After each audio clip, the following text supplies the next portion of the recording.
Welcome, everyone. I think we are ready to start our first panel of the third and unfortunately last day of the 14th Genealogies of Memory conference. My name is Konrad Bielecki. I'm the moderator of this panel, and I want to introduce you our speaker, which is Saara Tuovinen from University of Oulu. Oulu? Yeah, thank you. Sorry for my pronunciation. No worries. Saara is a doctoral researcher in humanistic faculty in University of Oulu, Finland. She's an archaeologist who has focused into studying aging and the changes it caused in the individual lives as well as in the past society. She is also interested in the growth, childhood, emotions, and the archaeology of attachment.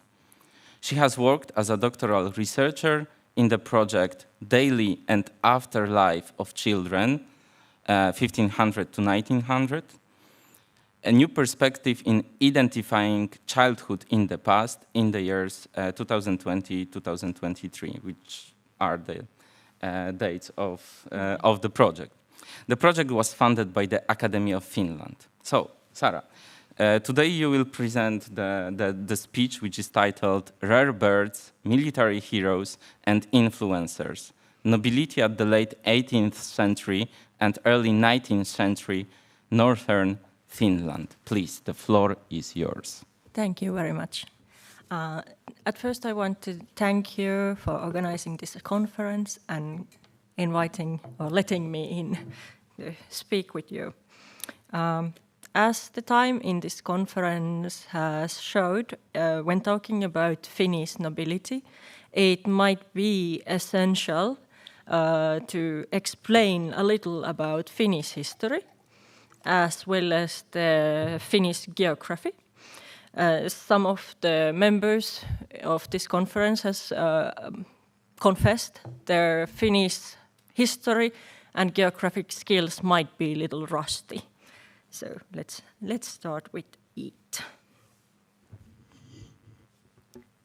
Yeah. So Finland has a relatively short history in European standards. According to our current knowledge, there was no single centralized seat of power before Sweden fielded a crusade against Finnish pagans in the 12th century, roughly in 1150s, but it's debatable when it actually happened and if it happened. There are no known kings, rulers, realms, or even singular power factors, if not seeing some maybe dubious Viking sagas as reliable sources that are the only ones that are mentioning Kingdom of Finland, but we don't have any archaeological proof of it.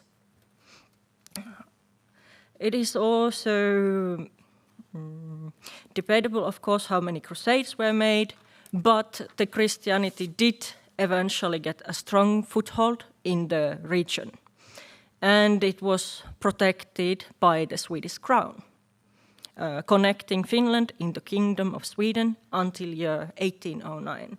And in this picture, you can see the King Erik arriving to Finland with Bishop Henrik, who both became saints. Henrik because he was allegedly slain by Finnish peasantry, but this event might be a myth. So the crown used the interests of the nobility and the church to establish its dominance in Finnish land. As during the Crusades, Sweden had an army supported by the knights from Central Europe and so on. Mostly they were from area today known as Germany, and the crown did reward them with landownings from the newly gained areas in Finland. Another large group that was brought to Finland were the nobility of Sweden, extending its landownings and influence into Finnish soil. So the nobility had a very strong roots of being foreign. Even after the Lutheran Reformation in Sweden and Finland, this dynamic stayed. And as a side note, I also want to announce that, stress out that after the Lutheranization, the religious career for sons of noble families was not an option. It was not seen as an option, so the situation is very different than maybe in the Central Europe in that sense also. Also, monastic orders were not a Lutheran thing, so this option was also off the table. But the cooperation of secular and landed power was still essential for prepare for the proper social structure. Gustav Vasa, which way it is? Yes. Gustav Vasa, the king of Sweden at the time, made an edict in 1544 when it was technically possible, but before to closing the gentry. Before it was possible for ordinary families in the realm to become noble by arming a horse soldier in the king's army. And in 1544, this became a heritable right of families who had been able to manage this so far. Before that, it was also, nobility was also a quality that you could lost. But after it was closed. Yes. Families after 1544 were also able to be introduced into nobility if they had been serving in military. Army positions such as captains were almost guaranteed to be knighted and introduced to the nobility, no matter of the birth of origin. And there was also persons who claimed to be descendants of already extinct families. Whether or not these claims were true, sometimes they were met with acceptance and they were added to the families of nobles. Later in the 17th and 18th century, increased number of nobility came from intellectual elite. For example, Carl von Linne was a son of a vicar who later, and he famously later became knighted from his scientific achievements. After the medieval times, there also came nobility all over Europe, mostly in Baltic, England and Scotland, and some from France and the Netherlands. And they appear in the Finnish serving records of military. Some of the newcomers were known largely in Europe, for example, Montgomerys, and some were more insignificant.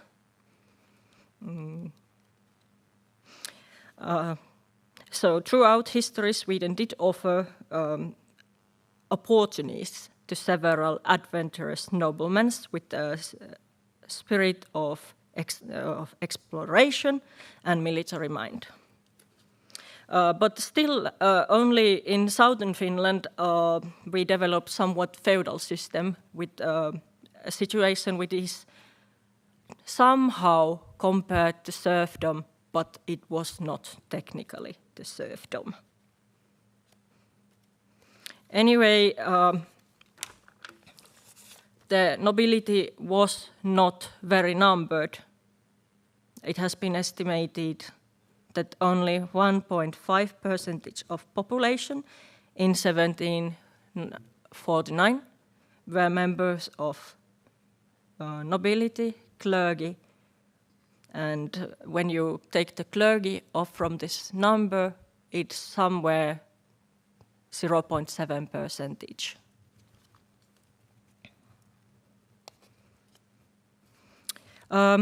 The next thing that affected the Finnish nobility greatly was the tax cut. No, not tax cut, but great reduction of Charles IX in 1680, when even 80% of gifted land, land that nobility owned, was taken back by the crown. Some families lost tens of mansions and estates, and it was also a time when significant financial losses were affecting the nobility as well. Some families were given fines or taxes as large as equivalent to plus 50 years of crown servants, and it is clear that those families never did recover of those punishments. Along this reduction, the king also made military renovations. And part of these military renovations was that the army was organized in allotation system. In allotation system, there is certain number of houses that are taking care of the soldiers, and part of it, the allocation included housings from clarinet player, drummers, and normal soldiers to captains.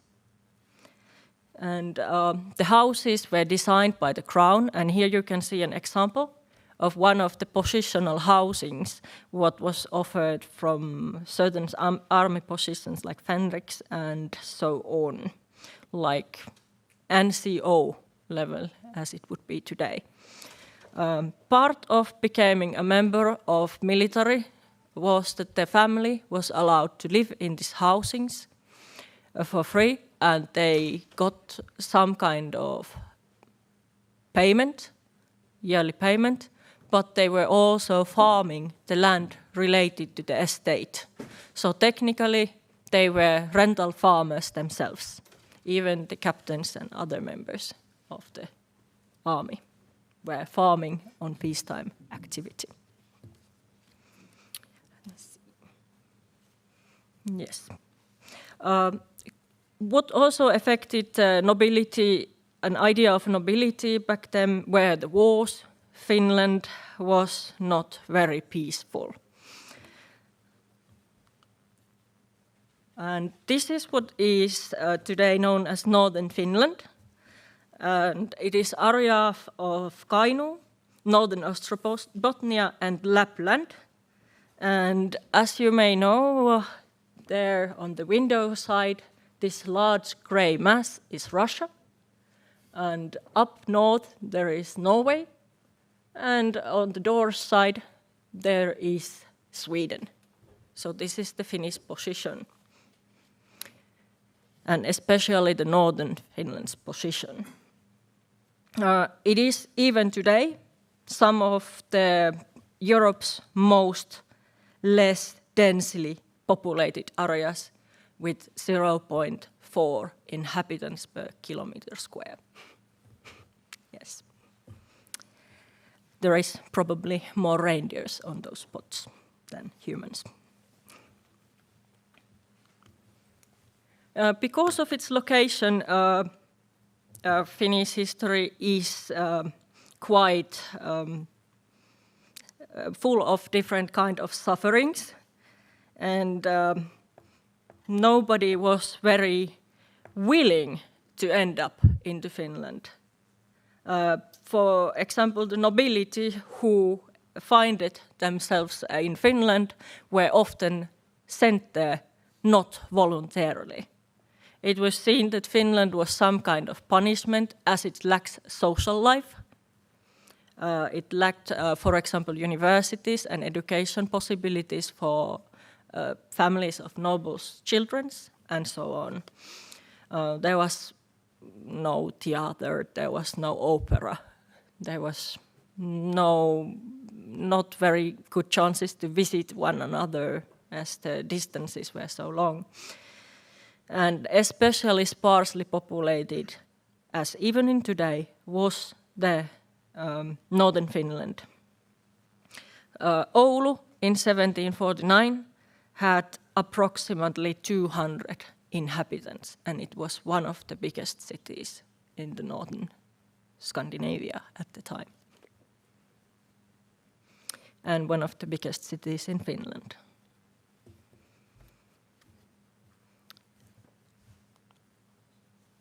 So, as said earlier, there was the issue of not having a lot of stimulating activities for the nobility.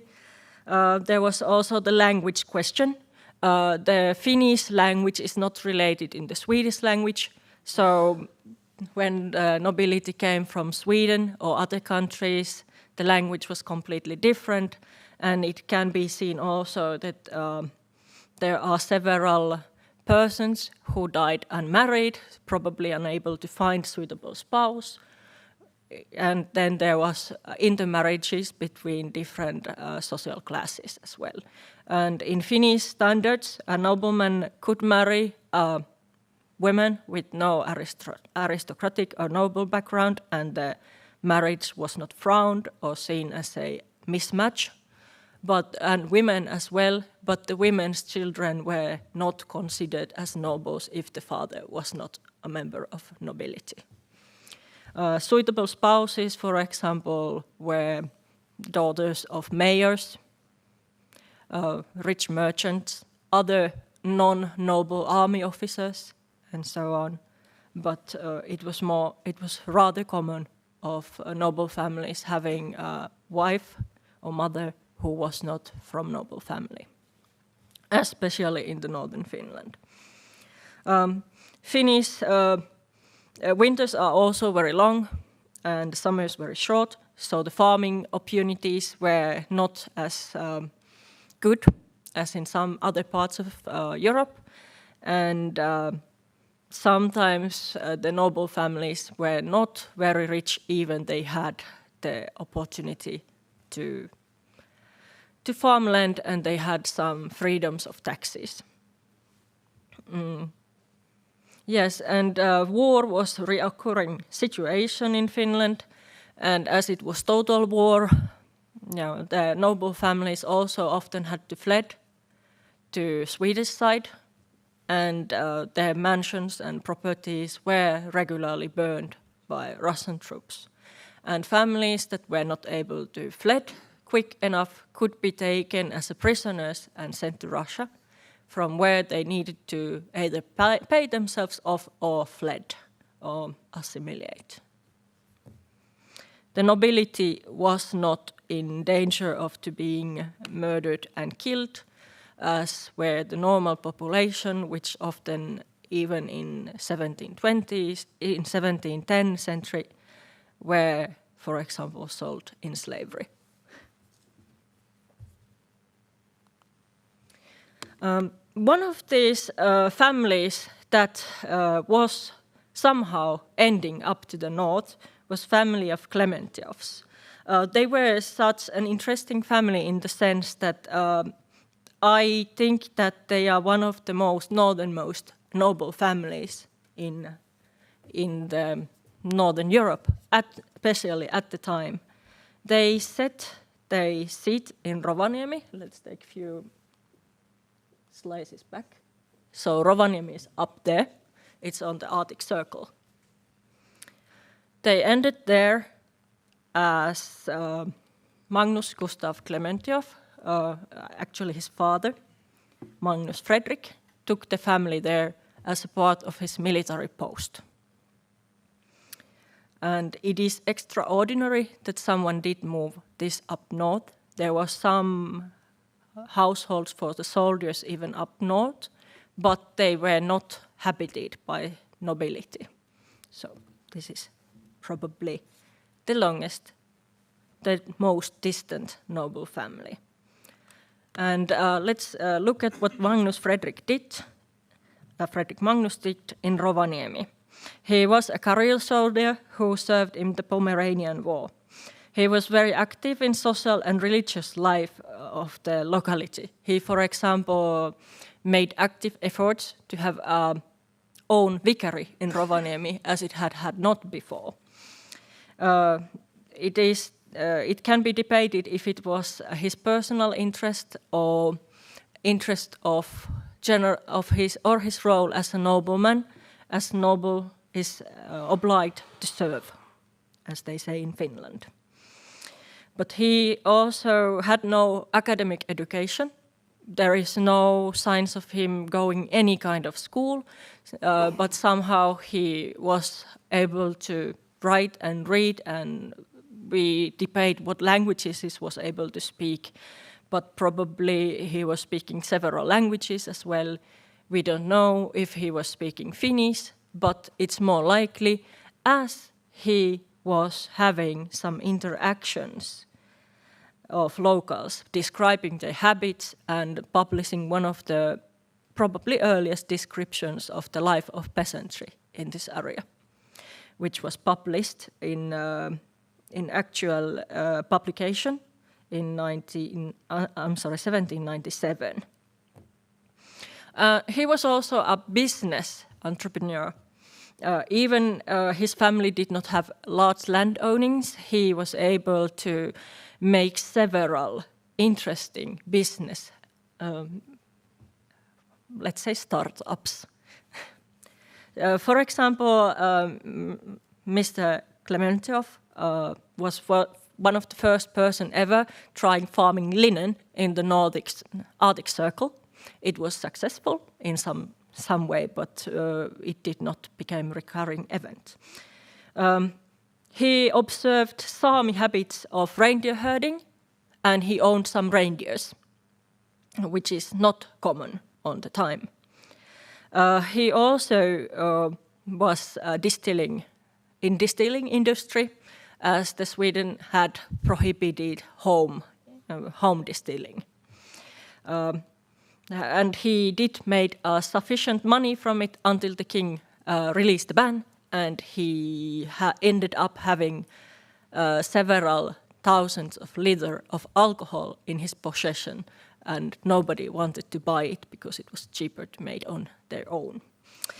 So it wasn't always very successful. But maybe the most interesting and innovative of his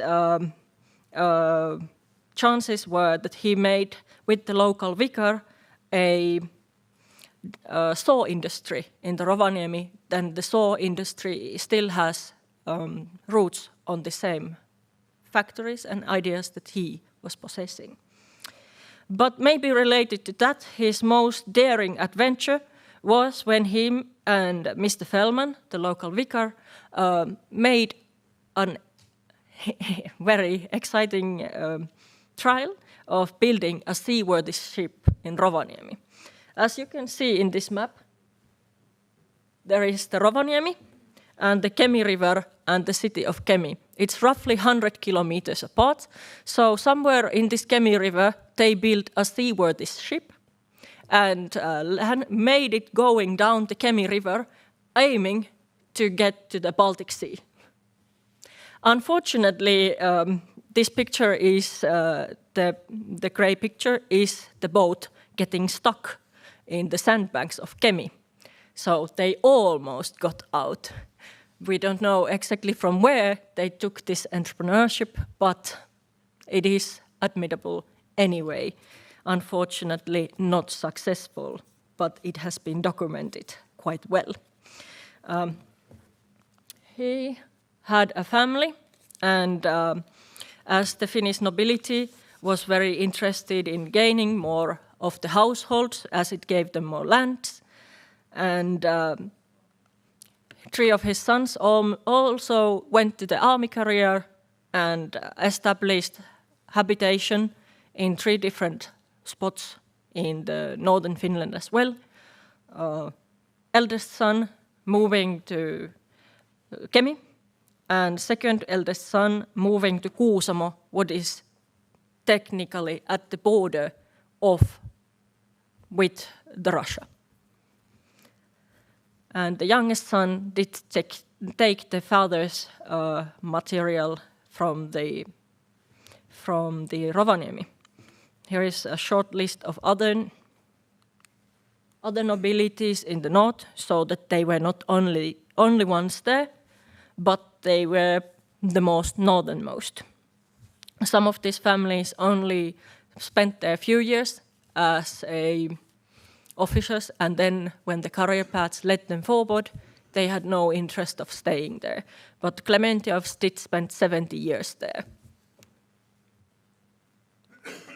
The Clementiov interest of having somehow stable area in the northern Finland did get repelled by the Finnish War. And unfortunately, then the Finnish nobility was losing their power as the Russian authorities quit the army system for 50 years, and they lost their power, and many families left to Sweden. For example, 2 of the Clementiof's sons did not return to their holdings in Finland, but went to Sweden. Anyway, the Finnish memory of nobility is very based on where they were located. This is, for example, Mannerheim's birth home from near Naantali, and this is typical, a little renovated and modified household for the army officers in the northern Finland. So we have very good memories of some of our nobilities, but the families were mostly rootless, so the memories are superficial, and most of the families have died out and have no connections to the areas anymore. So the historical situation was not very favorable for them, but in general, Finnish view their nobility with great affection, as they are rare for us, and they took quite interesting turns of events in history. Thank you. Thank you, Saara.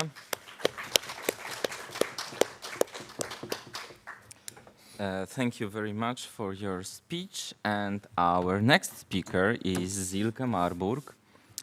She's an academic of linguistics and history at University of Potsdam and Dresden.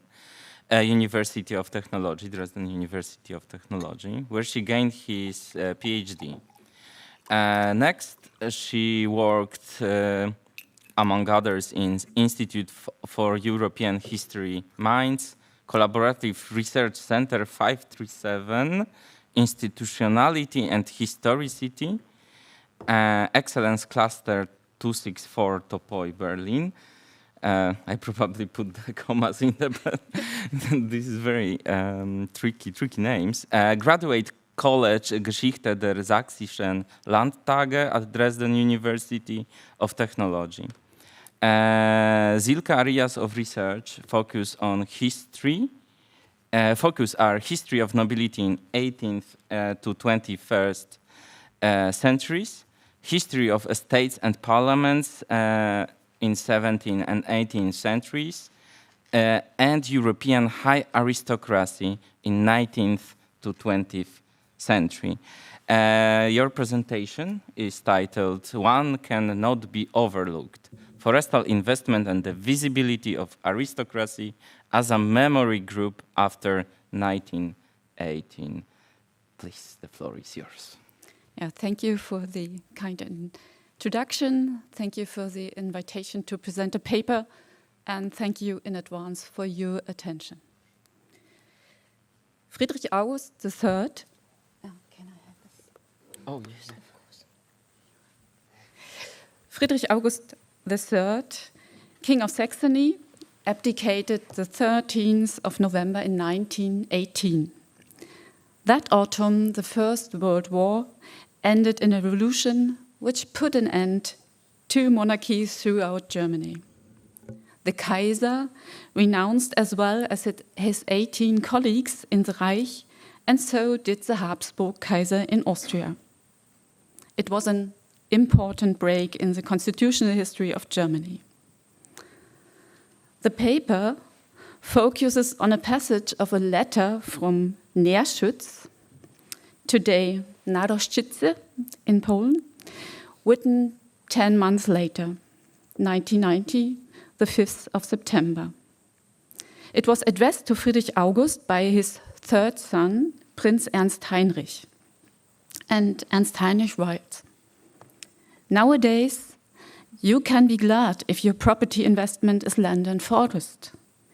It is the safest capital investment for now. In my opinion, forestry is the best investment of all. First, for you can not be overlooked so easily. Secondly, harvesting is up to you. Thirdly, wood prices will remain high for the present due to cash shortcomings, a trend which will not apply to farm products under the advance of our valuta. Ernst was the only son of Friedrich August who showed vivid interest in the financial concerns of the princely house. In 1919, after his return from military service, he began studying agriculture and started with an internship in Nährschütz. On behalf of his father, he, together with an attorney, was involved in the negotiations for material compensation with a new free state Saxony.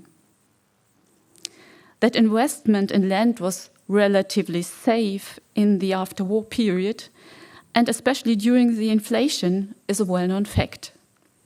Today, I would rather like to draw your attention. No, not really.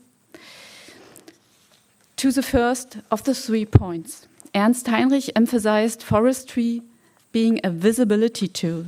In his opinion, first of all, forestry would prevent the owner from being overlooked. This assessment of land, of agriculture and forestry deserves our interest. What do we have to imagine as a special effect of forestry?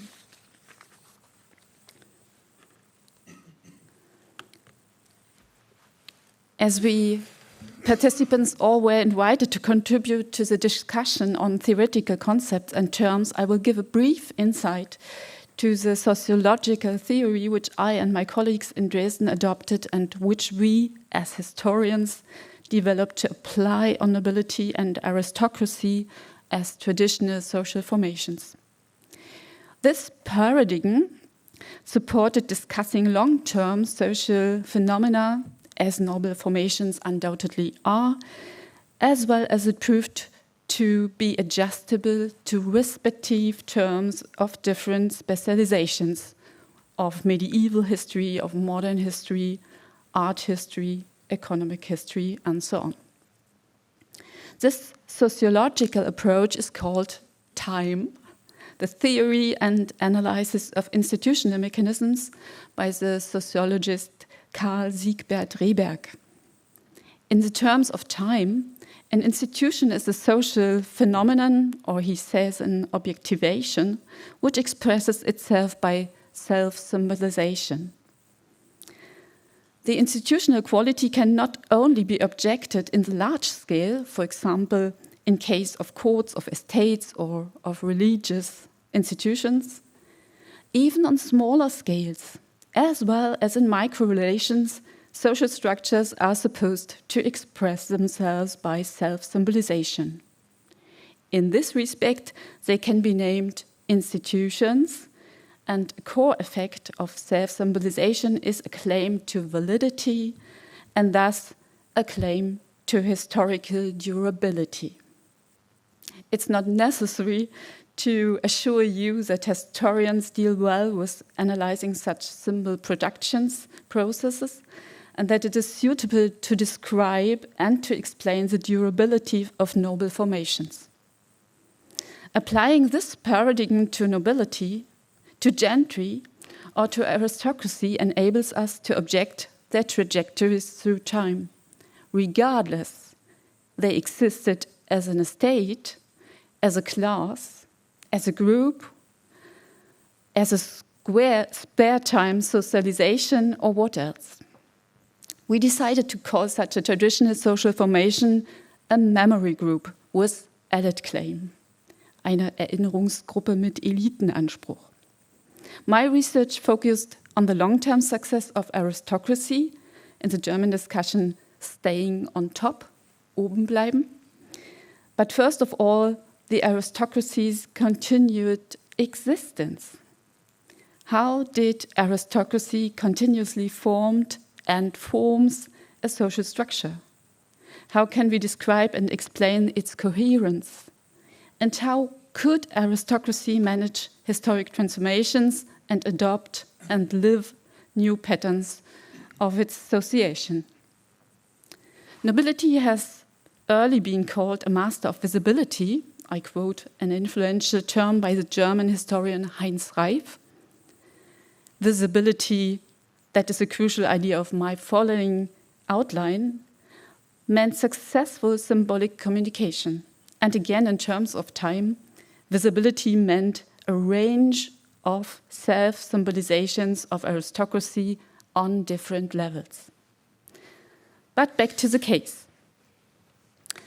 The economic resources left behind with the crown were at least partly considered a loss which required a material return to the former dynasty. The historic landscape of monarchies in Germany demonstrates very different ways to solve the problem and also different political situations in which the players were more or less willing to concede compensation at all. All former reigning houses had been disposing of property in different forms of ownership. Here you can see the forms of ownership of the reigning houses in the constitutional era. It was property of the crown, what was state property. There were fideikommiss of the house, what contained more or less the representation tools of the dynasty. It was palaces, houses, and the equipment and the interior, and as well private property. The houses started now to transfer compensations by the states into new settings of ownership. One guiding thought was, of course, to guarantee the family members a princely lifestyle, while the crucial objective undoubtedly was to create a sustainable and long-lasting material basis for the future. Regarding these questions, the discussion within the Albertine line of the House of Bertin provides an example for a range of opinions. Not all of the House members took part in the discussion. The eldest brother, former heir to the throne, Georg, here you see the children of the king. Georg had renounced his right of succession in 1919 and became priest later. After the revolution, he turned to Neschwitz in Upper Lusatia, and thus the second eldest brother, Friedrich Christian, achieved the status as future senior of the house. However, he abstained from the discussion too. Initially, the father, Friedrich August, preferred cash payment by the Free State of Saxony because the expenses for Castle Sibyllenort, today Szczodrze in Silesia, were high, and the liability for the pensions of the former Dresden court staff also required, first of all, financial resources. It was Ernst Heinrich who finally convinced his father of a different approach and subsequently to claim rural and forestal property, Castle Moritzburg, as well as jewelry and souvenirs from Bertin family history. Inflation was high, and the value of a fixed payment could be expected to go down within short time. Publications on the abdication in Saxony always emphasizes that the end of the monarchy meant the end of a several centuries-old tradition. This tradition had last been enacted in 1898, when the country celebrated the 800th anniversary of the Bertin dynasty, with great effort.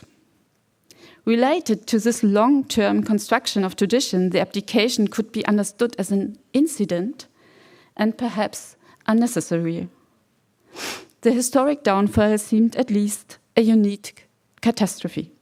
But taking a closer look of the dynasty during the 19th century, the perspective changes and the idea of a stable and unquestioned position of the Albertines fades out.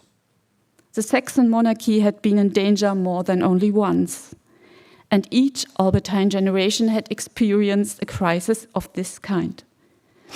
In 1815, the Congress of Vienna had faced intense discussions about whether the Kingdom of Saxony should further exist and also whether the Albertine king, as one of the defeated participants in the war, should return home. It was an air's breadth that Friedrich August I got back to his home country, which furthermore had lost a significant part of its territory. The next time Saxony was defeated in war happened in 1866 as a result of the so-called Austrian-German War. The question of dynastic continuation arose once again. The monarchy survived once more, and the Peace of Prague in 1866 saved the reign within the Prussian-dominated Reich for the Saxon kings Johann, Róbert, Georg, and Friedrich August III. Near friends and relatives had underwent the same situation several times. The map of princely Europe was constantly in motion. Within the Holy Roman Empire, the so-called Standesherren were left mediatized, confirmed by the Congress of Vienna. But ambitious politics throughout Europe put princes as monarchs again and again on posts from which they would have to flee soon afterwards, sometimes only some years later. That was, so to say, princely business around the Albertines. First of all, the Habsburg Toscana must be named. The contact between both families was close during the entire 19th century, and in 1808, Ferdinand III, Grand Duke of Toscana, started negotiations for compensation of his Florentine losses. 3 years later, he got the dominion of Schlackenwerth, today Ostrov nad Orgy, in Czech Republic, from the Habsburg court chamber. For Ferdinand, this was the first step towards forestry. Later on, after his son Leopold II finally had been expelled from Tuscany in 1859, Schlackenwerth became the first retreat for the family. Soon, Leopold bought another dominion, Brandeis, today Brandis nad Labem, in Czech Republic, with even more forestal land. While the family now mostly lived in Salzburg, forestry in Bohemia became its economic base. Because of the close relations between the Albertine and the Tuscan family, this Tuscan-Bohemian example has to be taken into account regarding the Albertines' ideas about a princely life after abdication. The most important connection to forestry for the Albertine family was Sibyllenort. The Fideikommiss, situated in the Prussian province Schlesien, was founded by Duke Wilhelm of Braunschweig-Lüneburg, last titular Duke of Oels. Wilhelm, son of Friedrich Wilhelm, Duke of Braunschweig, inherited the duchy in 1824 and spent much of his lifetime at his Silesian estate. It was him who built a new castle in Tudor style. Finally, for he did neither marry nor get any heir, with intent to arrange his legacy, Wilhelm founded the Fideikommiss and left this his friend Róbert, later King of Saxony. For the near future, Sibyllenort remained in the Albertine family. Especially Friedrich August III enjoyed this place and its excellent hunting opportunities. In November 1918, when he had to leave his Saxon residences, which all of a sudden were confiscated, Sibyllenort was left and became his retreat. Admittedly, it had already been encumbered with debts when Róbert inherited the dominion in 1888. 30 years later, the situation was not much better, though a part of the land had been sold, and neither got it better until the king's death in 1932. But what was it about forestry owners' visibility, as Ernst Heinrich claimed? Ernst Heinrich's letter teaches, first of all, one precondition: Father Friedrich August and his son generally agreed on the goal of remaining visible. This criterion is top number one of Ernst Heinrich's argumentation. No doubt a self-imposed task would supposedly be fulfilled. Visibility required the best, solid, long-term economy, but it meant more than only the maintenance of a princely splendor. Autobiographical sources assure us that King Friedrich August and his sons were fully convinced already since November 1918 that monarchy once and for all had become historic and that there was no way back to the throne. Nevertheless, we cannot rule out the possibility that they intended to present the dynasty appropriately to make it visible with regard to a possible reinstallation of monarchy. But to whom did the dynasty aim to present itself by the means of visibility? The first of all target was the Kingdom of Saxony, its public sphere, its political elites. In addition, Ernst Heinrich sought a certain presence in the capital Berlin, in which he included the abdicated monarch Friedrich August in the Billenort. He acted as a legate, so to say. Maintaining the established connections within their social group and thus remaining in the high aristocracy was a natural effort for all members of the house. These efforts became more obvious and explicit while princely marriages were in the making. Such weddings took place in 1920, Princess Margaret, in 1921, Maria, Alex and Ernst Heinrich, 1923, Prince Friedrich Christian, and in 1924, Anna Monika Pia. And as you see, all these marriages were of equal birth. But which was a special role of forestry concerning the public visibility of the dynasty according to Prince Heinrich? As a result of the revolution in 1918-19, not only nobility was abolished, as in Article 109 of the Constitution of the Reich was laid down, but also the Fideikommiss in Article 155. However, the realization took years. At the same time, the new statuses of Schutzforsten,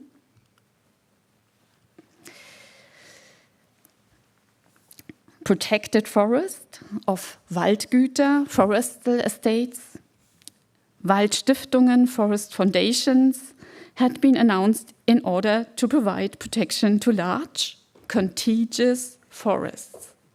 The owners of such large forests could with good reason expect their property to benefit from this legal classification. It would perhaps improve their material base, but in particular, it was a long-term maintenance of the family estate, which became much more likely. By the means, even the single aristocratic tradition would receive a better status. For the aristocracy, as well for the nobility, all guarantees of visible self-representation meant a noticeable support during its transformation into a memory group.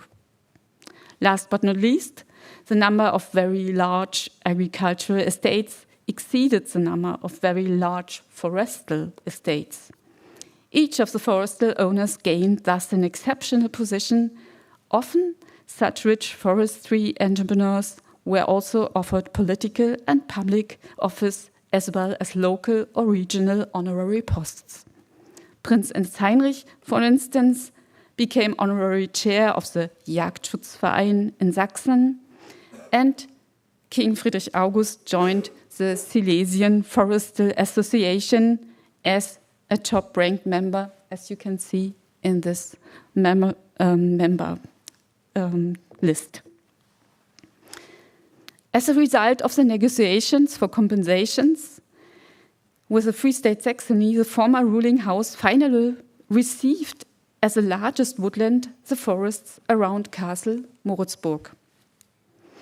Prince Ernst Heinrich and his family moved to this picturesque moated castle north of Dresden, where he worked in the administration of the family association, Verein Haus Wettin Albestadinischer Linie e.V. For him, it was living and working in the midst of a stately embodied family tradition. He, here, could not be overlooked. Thank you for your attention.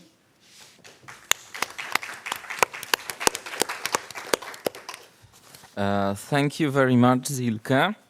Our third guest today, Róbert Szabó, who is joining us online, is a PhD candidate in history at Eötvös Loránd University. In his doctoral thesis, Szabó measures the effect of participating in the First World War on the civilian advancement career in Hungary between 1920 and 1944. Róbert will present a speech titled "Military Nation or Ultramilitarists, Aristocrats: A Genealogical Analysis in the Horthy-Hungary." Róbert, I hope you hear us and you can see us. If you are ready, please, you can start. Yes, thank you very much.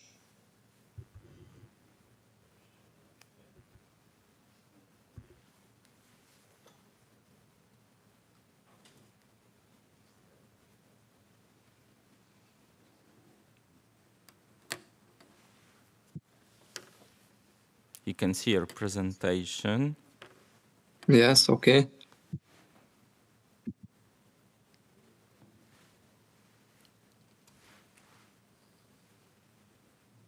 Can you see it?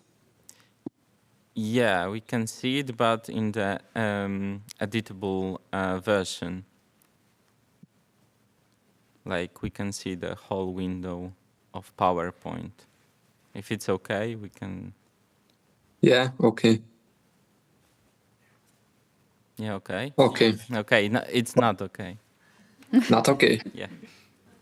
Sorry.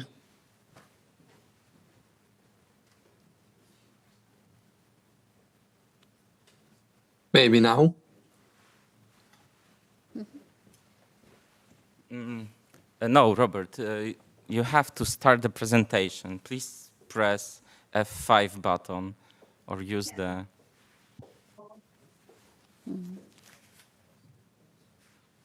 Okay, I pressed it. Nothing? No, nothing happened. Can you use the viewer mode? It's on the right bottom.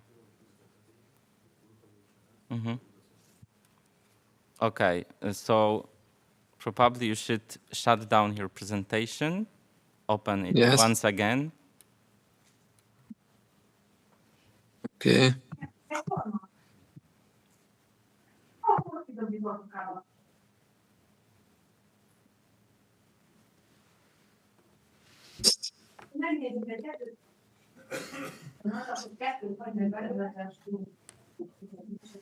Okay, I opened it.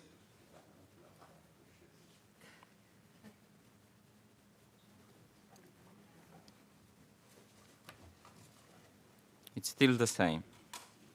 Still the same. Can I send you via email? Yeah, so please do it. And if you don't need the first slide, you can start presenting and send it to the Genealogies email, and we will use it from just here. a moment. Just a moment. But then you have to inform us when we should change slides. Okay. And I sent it.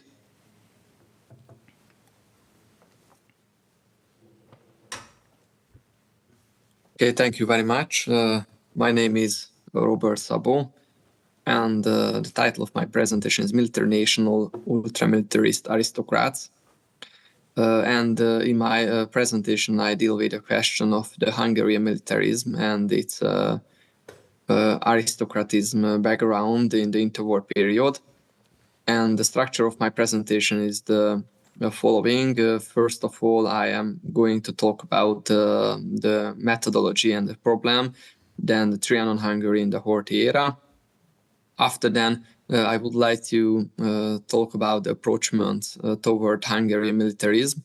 This means that I want to make a concept about this problem in the interwar Hungary, and after then I would like to summarize my statements.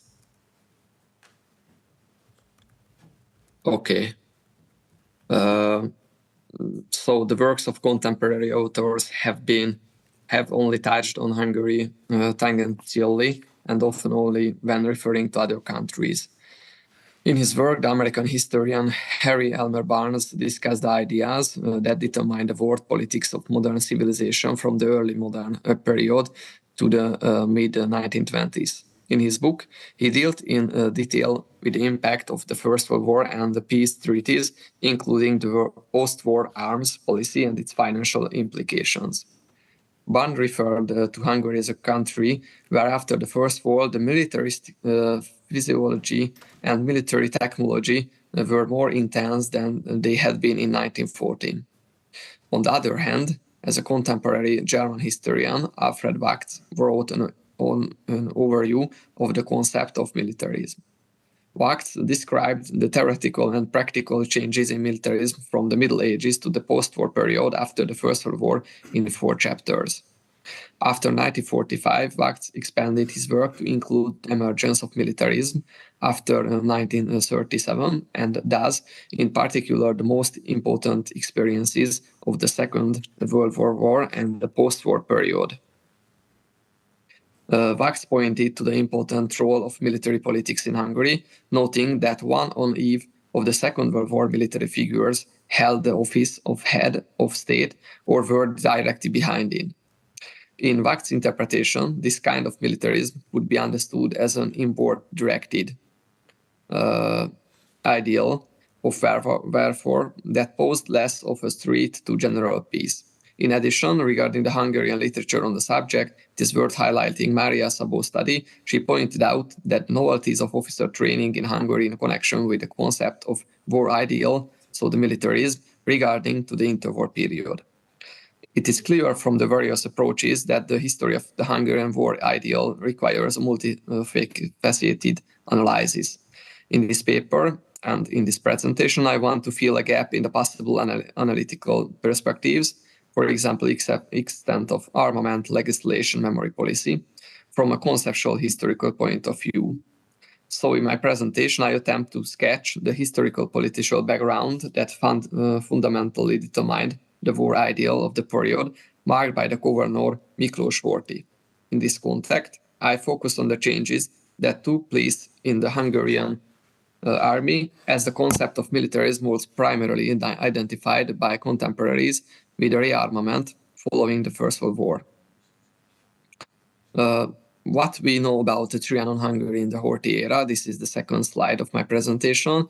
After the loss of the Austria-Hungarian monarchy in the First World War, the Treaty of Trianon imposed strict regulations in which the most serious was the annexion of the territory, as the Hungarian kingdom lost the 2/3 of the whole territory.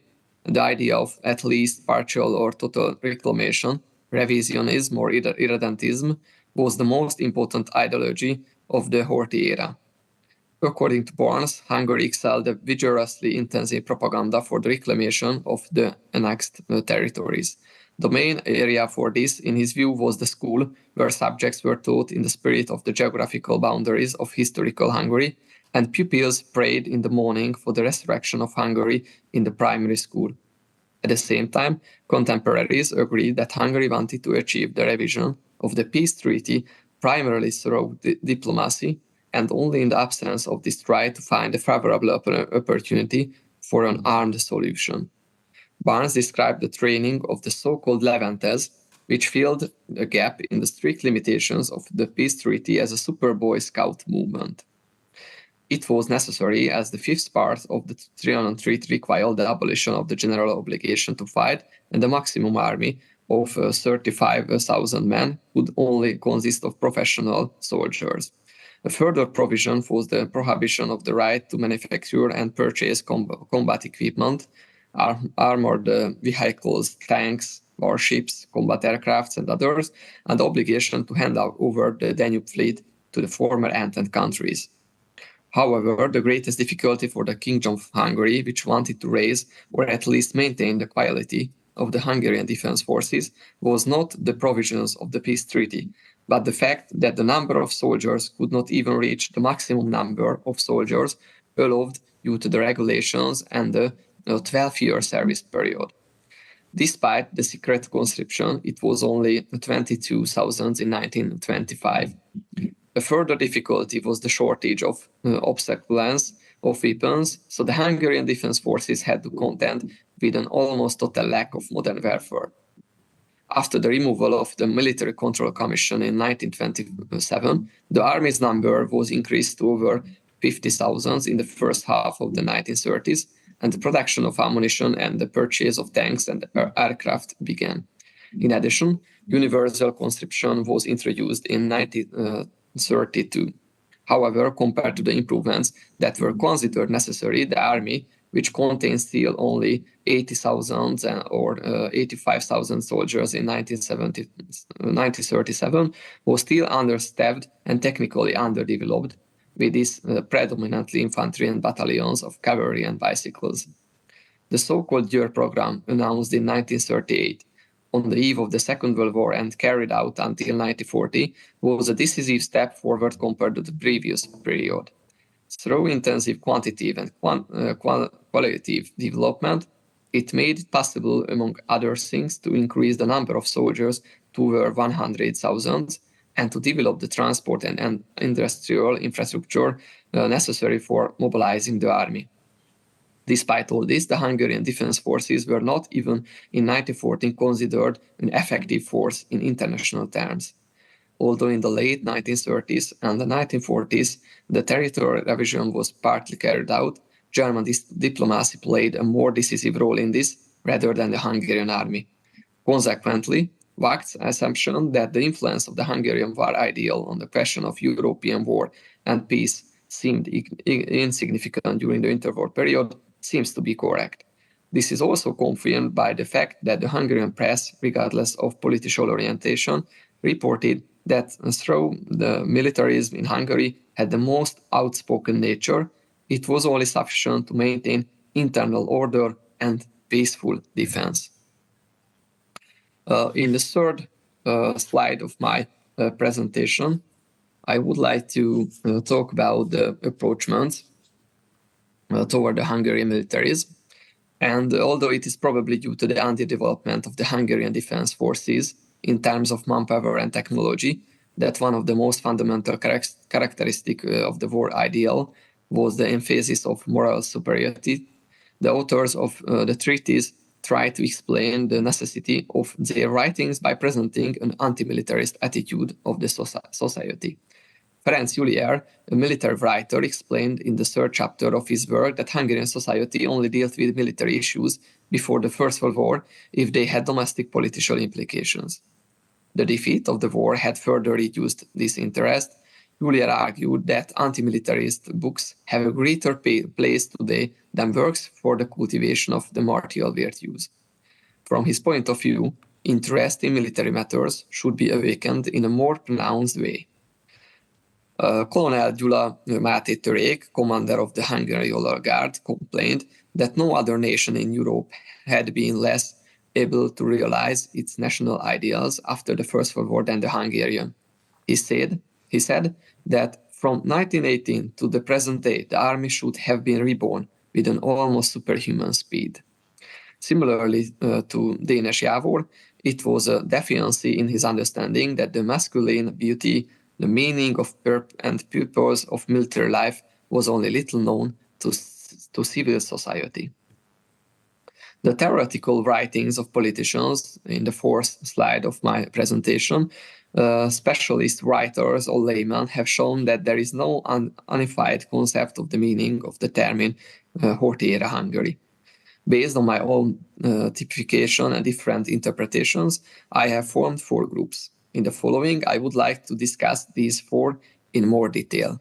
These are the armament, disarmament, influencing the civil society, citizen service duty, and the national education and the cohesion question. So, first of all, I would like to talk about the armament and the disarmament question in the 5th slide of my presentation. As I confirmed in the above-mentioned foreign examples, the most common meaning of the term in Hungary was the rearmament. According to Géza Horváth, militarism was not the cause of wars, but a means for the survival of states, a reasonable and correct preparation for future armed struggles. Ferenc Julier wrote that there was no prospect of arms limitation or disarmament after the First World War. In his view, the abolition of the military resolutions and of the peace treaties will end the security of the victorious powers of the last war. Julier explained that war cannot be won by passive defense. The attacking side's means of warfare must therefore be constantly improved, even in the times of the most perfect peace. Ferenc Szálasi published his article as a member of the Association of Hungarian Life. He identified militarism as the endeavor of the state to solve its foreign policy problems through the armed force.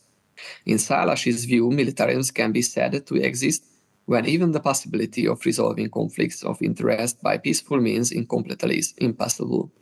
Moreover, he pointed out that militarism and security were not identical concepts, they were opposites of each other. According to him, a state which was militarized had little security. At the same time, belligerence, which was sharply divorced from the concept of militarism, would not be reduced by any disarmament. Sándor Szurmai wrote his memoirs as a military writer. In that he explained that demobilization was only a dream, a mere promise that could never be achieved even in the light of experience of the First World War. That is why he emphasized, despite the restrictions of the peace treaty, that the state could not remain inactive in the field of armament, and that was why it was the utmost importance to cultivate in a constant, silent, and unobstructive way the invisible forces and moral values that lie dormant in the minds of the great mass of the warriors called upon to fight the wars. Miksa Schultheis underlined the over-evidence of the army and of the armament, armed preparedness, among other related to the concept of militarism. According to Dénes Jávor, militarism could mean both the traditional fever of armament and a kind of political militarism that was achieved when a state saw the army as the most important means of achieving its goals and therefore developed it with all possible resources. Oskar Jelszí's work, who was the nationality minister of the Károly government, was published in Emigration in 1921. In his book, he identified militarism with the fact that the regular army of the Horthy era was developed both in quantity and quality, despite the fact that it was forbidden in the peace treaty, at least up to a maximum number. Vilmos Böhm, who was also in emigration in 1923, described the fledgling Horthy regime as militaristic, which he supported by saying that the Hungarians keep Central Europe in a frenzy of armament just to arm themselves because their essence is armed power. The Social Encyclopedia, published in 1928 by the Népszava, understood militarism as a policy pursued especially by the great powers, which they pursue by force and conquest by arming their citizens with excessive personal and material burdens. According to Colonel Antal Nárai, one of the ways in which the army's intellectual values could be enhanced was through diligent armament, in which the army was able to perceive the care it took of itself, thus contributing its great performance. And the next slide is about military influence on civil society and governance. Another most obvious meaning of militarism was this. And according to Lajos Simsai, in this context about military dictatorship and the policy of asserting the privilege of a military over civilians. From the point of view, Mihály Károly, who was the prime minister and the president of the Hungarian People's Republic before he had to go emigration, understood militarism as a special form of power and that had developed in the wake of the USA President Woodrow Wilson. The Social Encyclopedia also identified as a consequence of militarism the possibility of a military leader gaining excessive power in the state administration and therefore often exercising an unconstitutional dictatorship. In the encyclopedia's interpretation, the army in the service of militarism is seen as a ruling organization free of any democratic control and living an autonomous life. The next slide is about militarism as a tool for national education and cohesion. According to Lajos Simsai, militarism meant an education of all citizens to order, discipline, and cohesion. In his point of view, the army required to influence the social and educational life of citizens by the militarism. According to Dénes Jávor, the human virtues needed in army were also the most usable and valuable qualities in civilian life. Consequently, militarism was the system that gave the most scope for the development of talents and the achievement of the self-made man goal in the army.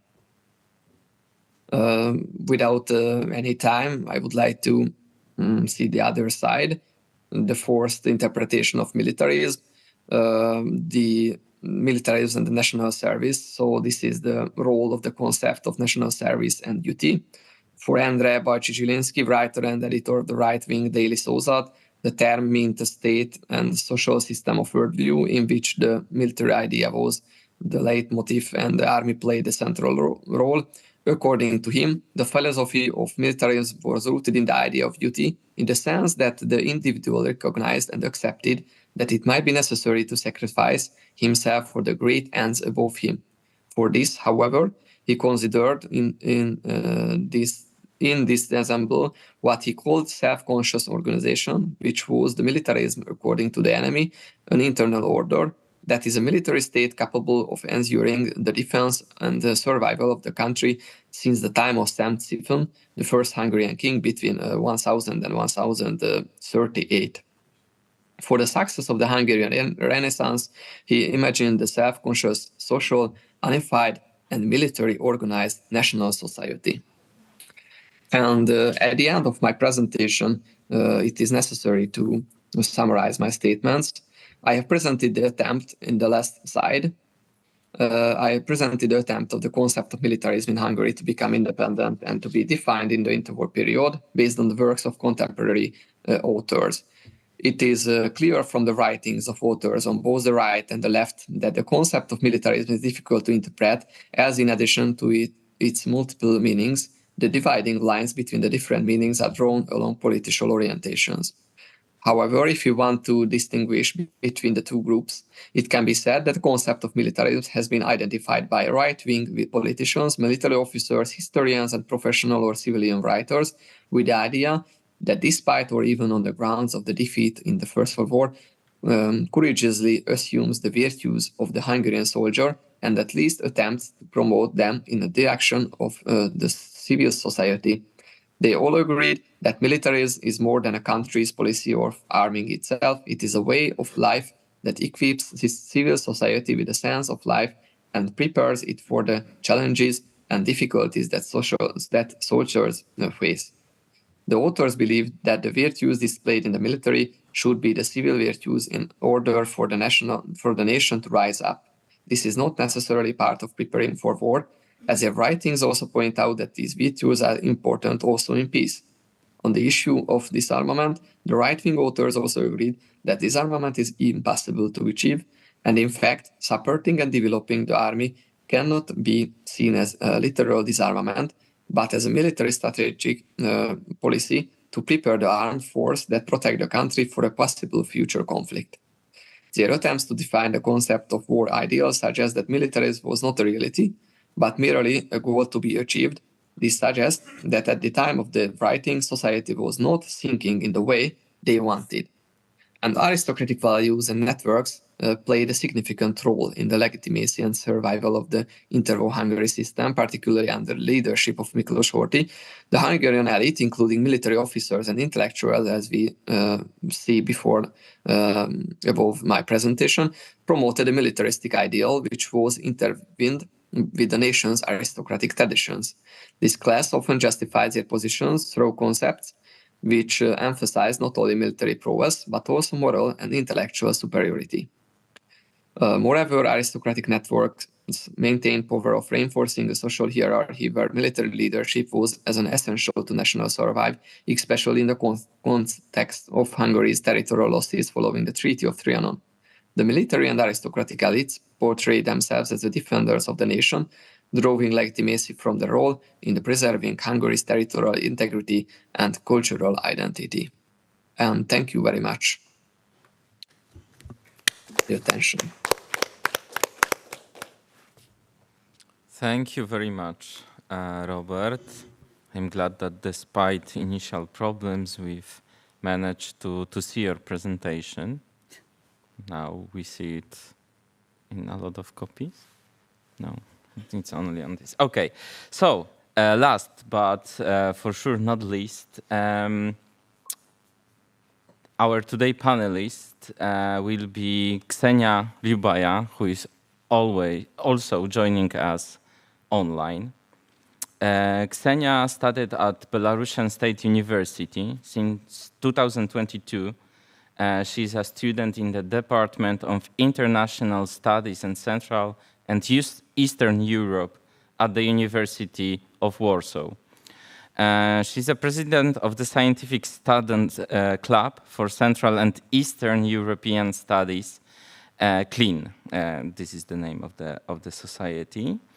The fields of her research interests are family history, biography of Magdalena Radziwiłł-Zawisza, 1861-1945, historical and cultural heritage of Belarus in the 16th and 19th century. And Kseniya, you hear us? You see us? Yeah. Yeah, Can you but see my presentation? Yeah, but we don't want to see this presentation like that. Can you just use the viewer mode and share the presentation via Zoom? Perfect. I need to ask our technical support. Is everything okay? Mm-hmm. Wait. Yeah, it's okay. So the floor is yours, please. Thank you. First of all, I would like to thank the organization for invitation and opportunity to speak about my topic here today.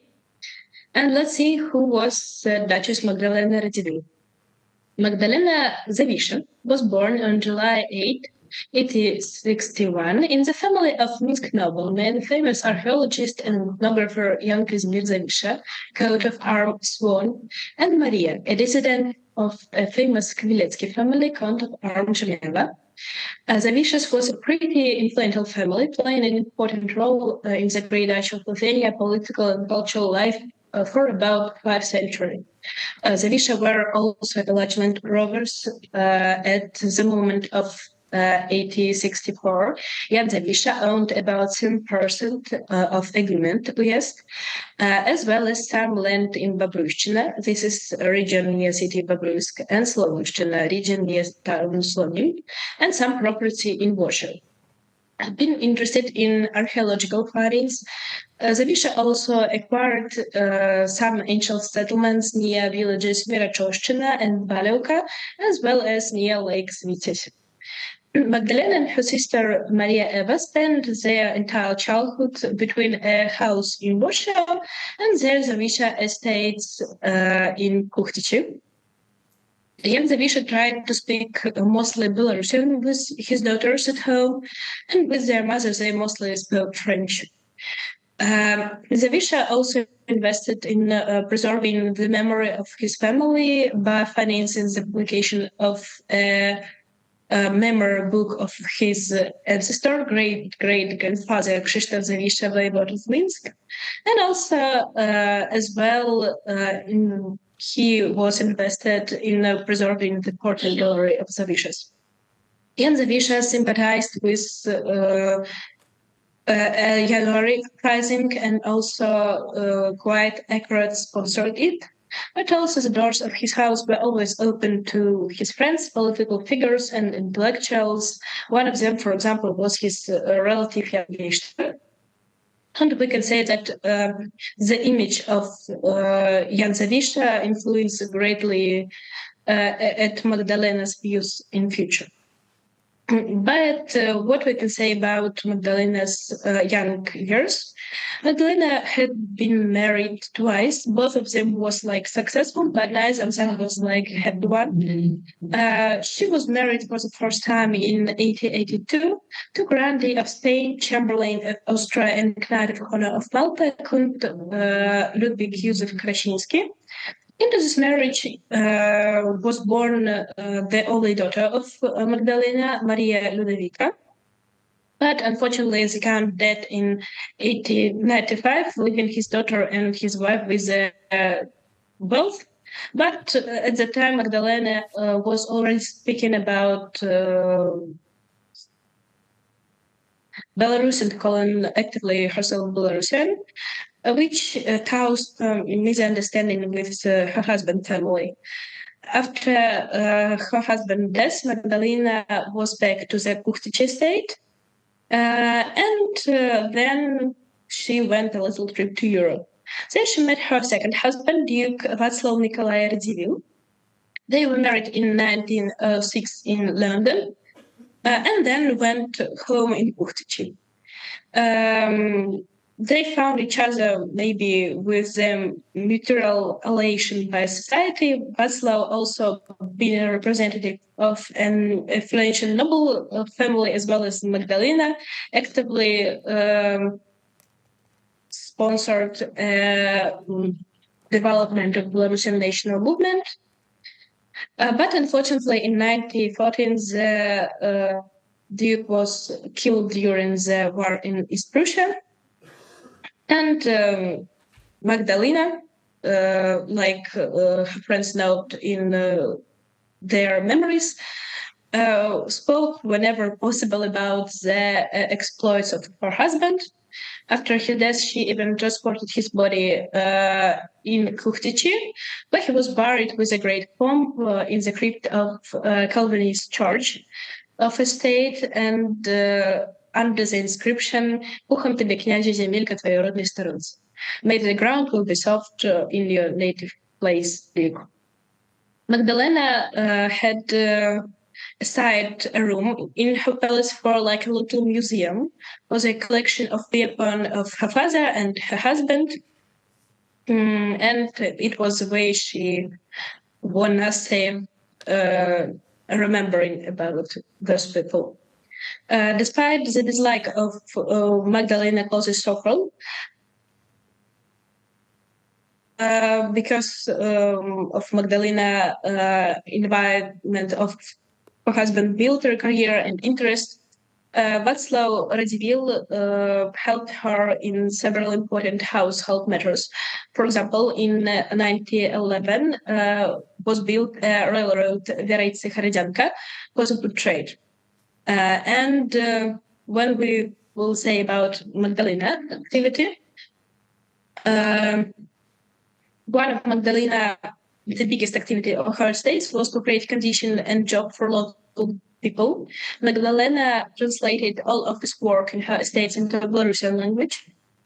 As Justin Murashka, who worked for several years in the administration of Kuchtice estate, notes in his memories, all employers were given a period of 2 months to learn the language or be dismissed. The priority in accepting for job was given to local Belarusians. And also, Magdalena was active in social patronage. She was built a school in her estate in Uzda, for which allocated 20,000 rubles for a year. And also she invited the sister of famous Belarusian poetess Constance Bullo for taught in the school. 3 times they are reiterated in the Matia Belarusian theater, which was twice attended by Magdalena herself. And also Magdalena often helps for the families of her employers. For example, the housekeeper Korzun educated both of his sons on her money. Enjoying the laugh of her work, Magdalena often received comments from the local Russian gentry who accused her of being too kind for peasants. Duchess' relationship with her family didn't also works well. The fates of last Zawisza sisters were quite similar. Maria Geba, since the 1918s, has been also actively involved in philanthropic activities, supporting, for example, construction of hospitals and shelter, for example, shelter for poor youth in Warsaw's Prague district. She also founded a school for young craftsmen and church on her family estate, Varec.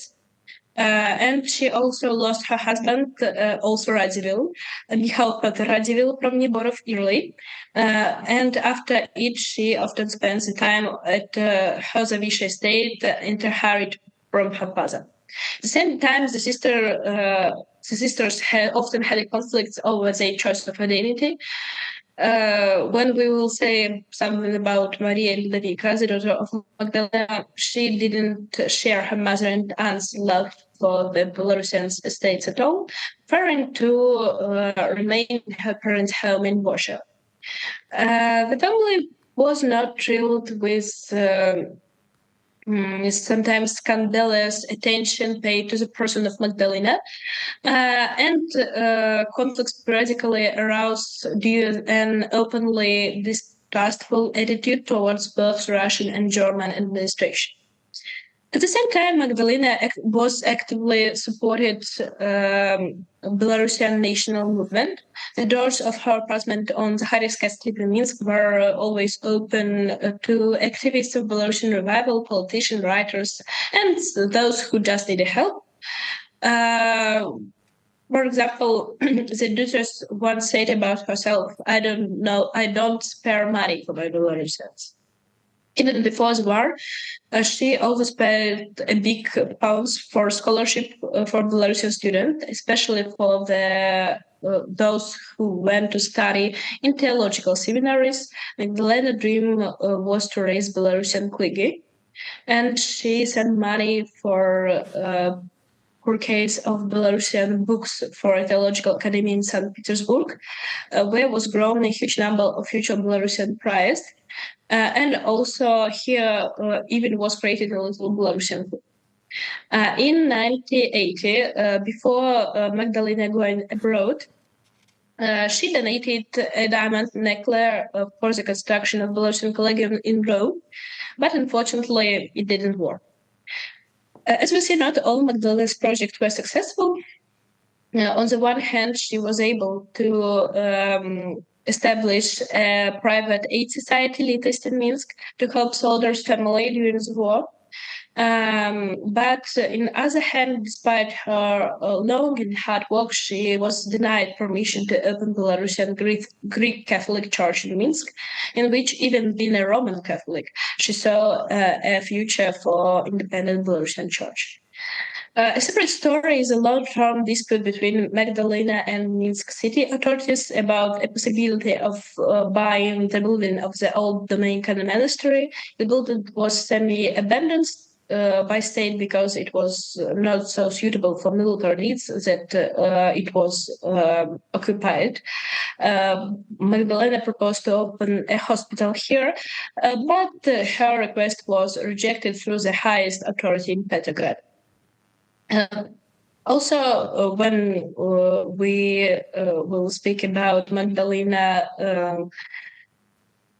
fundator career, publicist Viktor Hursik mentions that Magdalena entered into a circle of the Minsk creative intelligence occurred thanks to her contacts with Dr. Jan Offenberg, while the researcher Irina Bogdanovich mentions the possibility of influence of husband of Magdalena, Václav Radzivil, who was passionate about culture and ethnography in Belarus and well known with poetess Tetka, politics Luskevich brothers, and Branislav Machšpila, through which Magdalena provided to support Belarusian students at St. Petersburg Theological Academy. I want to say that nothing prevents their theories from coexisting, but it's also possible that there is a trace of Jan Zawisza memory influence as a person who was actively in this area and who was actively in Minsk intelligence circles.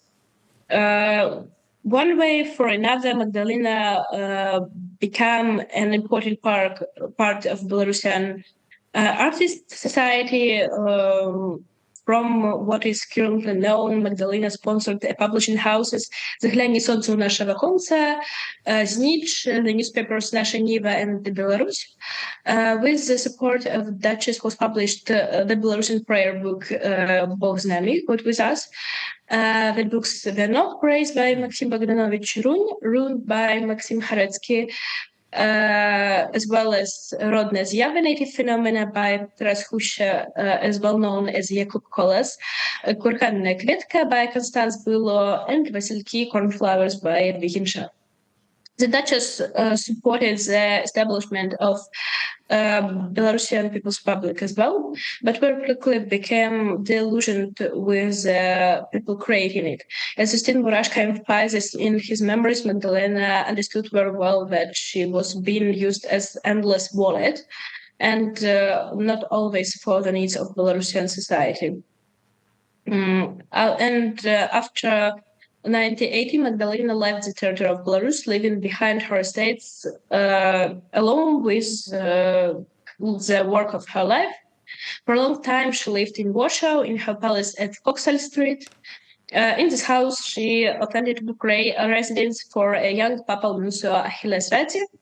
The nunciature at this time needed a resident, but unfortunately, the prices of the permits were quite high, and the public trust for the papal administration was really low. The nuncio reacted accurately on this proposal, emphasizing in his list the scandalous status of the Duchess, Kseniya Definitia Biancarusa, who defines herself as Belarusian. Magdalena lived in Kaunas for a long time, seeing possible successful cooperation between sovereign Belarus and Lithuania, which sponsored Lithuanian independent organization. For example, she handed over a silver service, which was valued at about 600 of rubles, and this service became the basis of financial resources for the Ateitis, like future house in Kaunas. Also, in the 20s, Magdalena donated a collection of Kunstbilder and some of her family portraits to Children's Museum, and she continued to sponsor both Belarusian and Lithuanian organizations in Vilna. And what I want to say, like instead of conclusion, it's difficult to say about identical attitude towards Magdalena Radzivil from the vision during her life. At a certain point, she encountered the same fate as her father during the January uprising. She was rich and influential, and around her was many people who wanted to take advantage of it. But also it was a difference. Magdalena was much bolder in her actions and statements, constantly speaking about herself as a Belarusian noblewoman. She attracted the attention of both authorities and activists of Belarusian movement. Having a sufficient number of loyal people, how was social and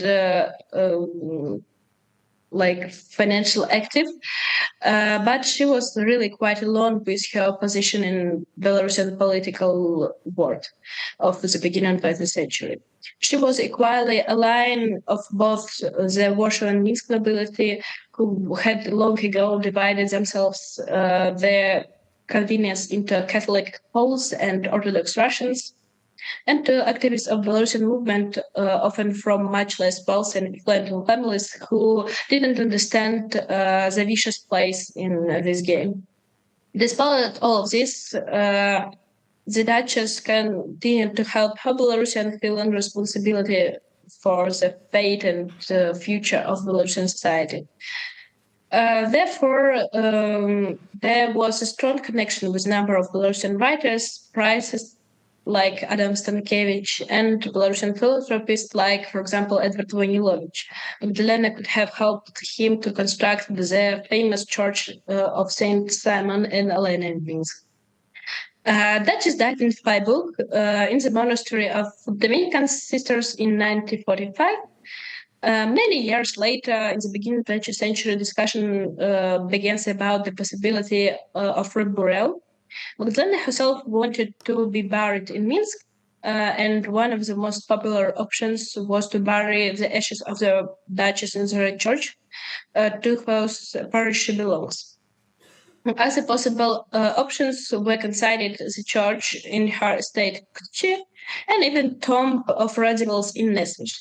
In 2018, the disputes were resolved, and Magdalena finally laid to rest in the church of Saint Roch in the district Goldel Hill in Minsk.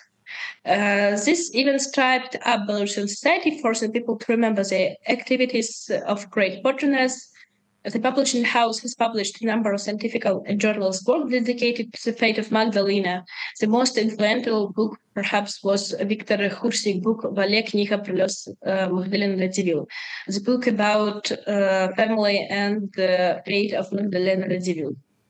By the way, in my opinion, we should be grateful for the popularization and preservation of the name of Magdalena Radzivil for two Belarusian figures. Publicist Viktor Husik, who devoted a number of serious work to the topic of the vicious family, and also Padre Alexander Natsan, who dedicated his work to the influence of Magdalena Radzivil to the development of Greek Catholic Church of Belarus. So Magdalena Radzivil finally taken right place in the pattern of Belarusian heroes of 21st century. I don't think so. After the reburial of Magdalena Radzivil's ashes, the euphoria and popularity of these topics quickly faded, and in the popular segment, not much is known about her to this day. After above-mentioned book by Viktor Hursik, no new more detailed scientific and journalistic works have appeared, and what is not worth to be what is like the main, we can say about it for both Magdalena and her sister Maria Eva persons, as well as last generation of the Visha family, and as well as a lot of names by Belarusian figures who was from noble families. There are no streets or institution names after Magdalena, and if she was mentioned in the textbook, it was only in person.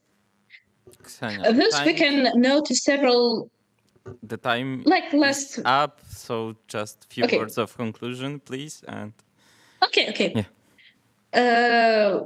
We can notice different images of Magdalena Radzivil, like noble woman Belarusian formed during her lifetime, the positively imaged patronic founded, created by the bibliographers, and the ghostly in modern narrative sponsored by the long Soviet era when the Duchess legacy was practically forgotten. Thank you for your attention. Thank you very much. It was the last presentation, but it's not the final of our panel. Before I open the discussion, I have noticed that our audience is very eager to post questions, but before that, I have one announcement. So I'd like to invite the audience online to post their questions via chats, and we will read them at the end of the panel. And I have one more announcement, but maybe I save it for later. And now I would like to pass the microphone to our discussant, which is Dina Guseinova, is joining us via Zoom. She is an associate professor of modern European history at the Department of International History, London School of Economics. She is the author of European Elites and Ideas of Empire, 1917 to 57, published in 2016, and the editor of Cosmopolitanism in Conflict, Imperial Encounters, from the 7 Years' War to the Cold War, published in 2018. Her recent articles have addressed the cultural and intellectual impact of the two world wars and the history and theory of scholars at risk in Europe. With colleagues from Vienna, Bucharest, Erfurt, and Helsinki, she has been working on a Civica and Gerda Henkel funded research project looking into the practices of integrating academics at risks in contemporary Europe. She's one of the co-founders of the University of New Europe, a collective of academics who seek to facilitate new ways of researching and teaching European history and politics from a global perspective, involving academics at risk from war and political persecution. Dina, I would like to ask you for a few words of comment. Please, we can see you. Great, many thanks. Thanks very much. We can hear you also. Perfect.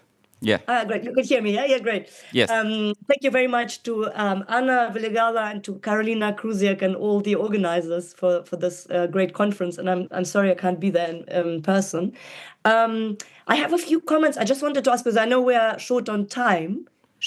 Could you just tell me what would be the best? I think we are slightly short of time, but we don't want to, discipline you too much. So like, feel free. I think 10 minutes will be. Oh, okay, great. Okay. Yeah. Okay, brilliant. So I just wanted to draw out some themes of the panel, and then I will conclude with a few specific questions. So the panel, of course, is titled Ethos, Identity, Biography. What connects the panel is the question how nobility as an ethos develops in a time of political transition and what might be called regime change. This aspect, at least, is the one that resonates most strongly with my own work on this topic in my book, and also just questions that have been preoccupying me since, which is how the revolutions in the wake of the First World War impacted on the perception and performative identity of particular social groups, in this case, groups of aristocratic heritage, but also individuals. For me, just to give a little sketch of sort of my perspective on nobility studies, I came to it inspired by works in social history and memory, oral history and historical semantics, much of it shaped by some of the authors present in the conference, notably Longina Jakubowska, who I met a long time ago at the European Social Science Conference in Glasgow, and Sofia Chuikina, whose work on nobility in Soviet contexts within the framework of Bourdieu revealed to me this kind of complex interplay between social memory and the forging of new ideas of citizenship and political belonging. And also in this context is the work of Silke Marburg, of course, also present in this panel, whose work I got to know in connection with a project led then in Germany by Eckhard Konze and Jochen Strobel on kind of analytical approaches to different modernities, which was opened up by tracing kind of new usage of the terms nobility and aristocracy at the turn of the 19th and 20th century. But I think this panel also adds a lot of new focus really on this question, and the very welcome focus in the conference on this idea of genealogies of memory, because I guess normally you would think of genealogy as a concept related to actual the physical connections in a family life, or sometimes allegorically institutional changes. But I think the idea of thinking about memory genealogically opens a different perspective on this link between political transition and social change. So at one level, aristocracy and nobility are used interchangeably as terms from at least the end of the 19th century to the beginning of the 20th. But to really grasp a kind of gear change in political transition, we need to kind of relate this fluid discourse against the social and political history of these statuses in specific contexts.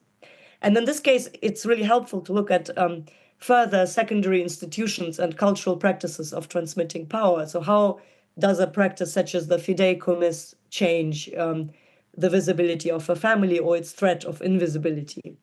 At first sight, we might see this as a kind of contrast between dependence and independence of aristocratic families from other powers, whether they are monarchical or state powers. And this, I think, came out particularly strongly in the work of Silke Marburg and Saara Tuovinen. So in the case of Finland, Saara Tuovinen unpacked how the status of nobility works in a society in which nobility is a tiny minority, but also a group whose cultural features are particularly determined by foreign polities, Sweden and the Russian Empire. But in this context, it seems that the power lies really with these external sort of forces, sort of more than with the actual families.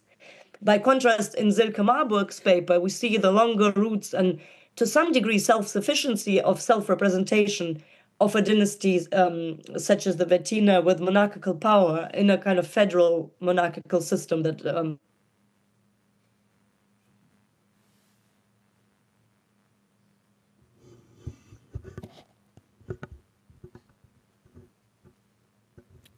I'm afraid, Dina, that we lost the connection. I hope you can hear us.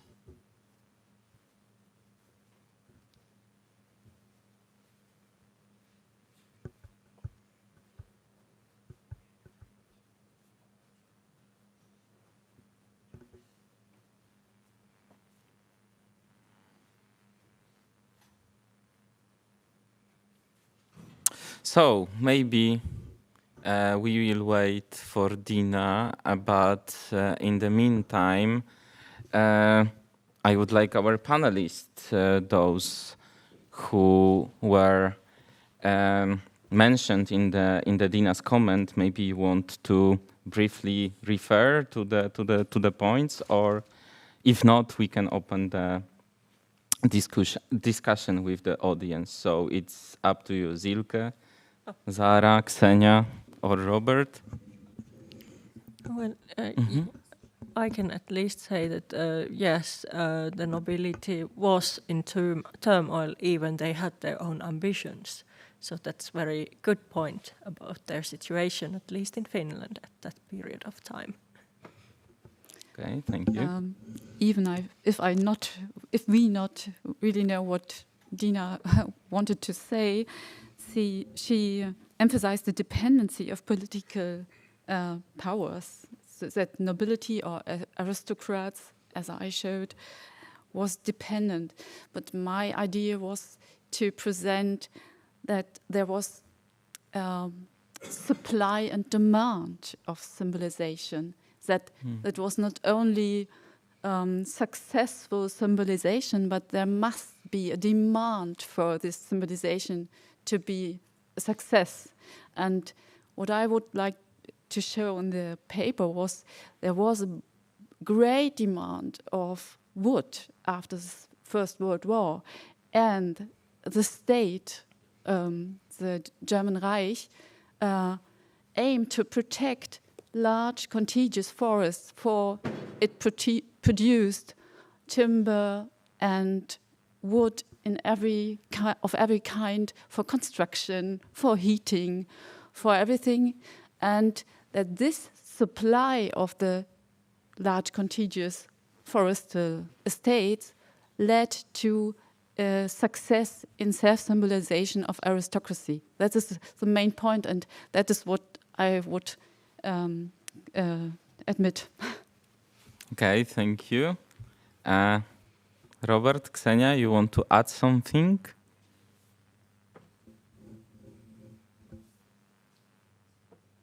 No, I wouldn't. Okay.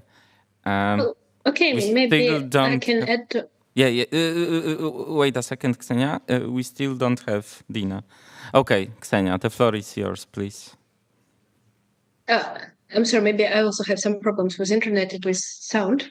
Okay. But I only want to add that, like, the figure of Magdalena, Radzivil, and figure of some her close, like, friends of her close circle, like Edward Vanilovich, only show that it was an important part of noblemen in Belarus who wanna see like rise of new Belarusian Republic.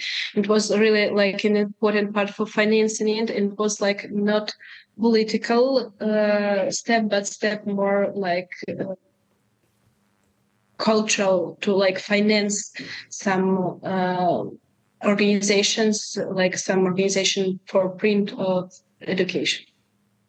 Okay, thank you. And I've seen Dina Guseinova is back. I'm so sorry. So, Hello. Yes, I apologize. My internet connection collapsed, so I had to just find a different way to connect. It's a very windy day in here. And yes, of course. So yeah, please continue. Sorry, I will just continue. Yeah. So I was just speaking about this question of how kind of the to what extent the aristocratic family, if it has monarchical status, is kind of dependent or independent on external affirmation in its visibility, and how in Silke Marburg's paper we could see that by the time of the German revolutions of 1918-19, even they show kind of increasing dependence really on state power with respect to this case study of being granted visibility through material, holding on to their ability to control material possessions, and eventually their conversion, in a sense, of this memory and self-representation practices into a verein, into a kind of body that is really more associated with the middle class sort of practice of self-representation. When it comes to the survival strategies of the nobility, the acceptance of privilege is supported by more than print cultures, in contrast to, say, Benedict Anderson's model of the nation as an imagined community. So this ethos is maintained by aspects such as houses, practices of life, behavioral and narrative practices, as in Longina Jakubowska's keynote, but also forests, as Silke Marburg emphasized, and military ethos in Róbert Szabó's paper. So if Tuovinen and Marburg's papers have emphasized a largely conservative process of adaptation, Róbert Szabó foregrounds the way the aristocratic habitus, the military dimension of it, led to a more active political engagement with the post-war order in the world after the First World War, when Hungary lost not only its status as an imperial power, but also much of its territory as a post-imperial nation. Aristocratic militarism in this context morphs into an idea which could, in a way, exist without territory. In the context of today's panel on the 19th and 20th centuries, we can observe that the aristocracy and the nobility emerge somewhere at the intersection between imagined communities shaped by new groups and a socially and materially constructed status group with longer roots and independent access to self-representation and visibility. In this context, Kseniya Liubaya's fascinating study of Magdalena Radzivil's engagement in the imagination of Belarus at the time of transition provides an apt conclusion to this panel and the questions about the dependence of aristocratic identity under changing regimes, but also the role of individual actors in a sense, demoting themselves or kind of transforming themselves actively into the new world. Something which in the case of Hungary could be explored more for the figure of Károly.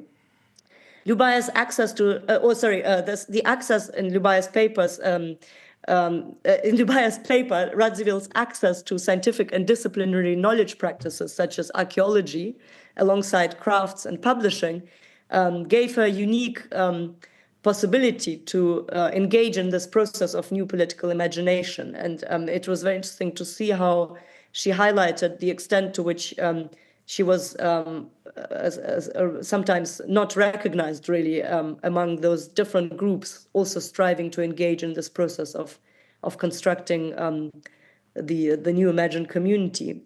And I'm so kind of to transition to my questions, I'm wondering, really this is a version of a question to all. To what extent is memory itself an institution which is sort of subject to control of its owners? So whether the owner is an individual that has access to a family memory, or a collective group, such as indeed a family.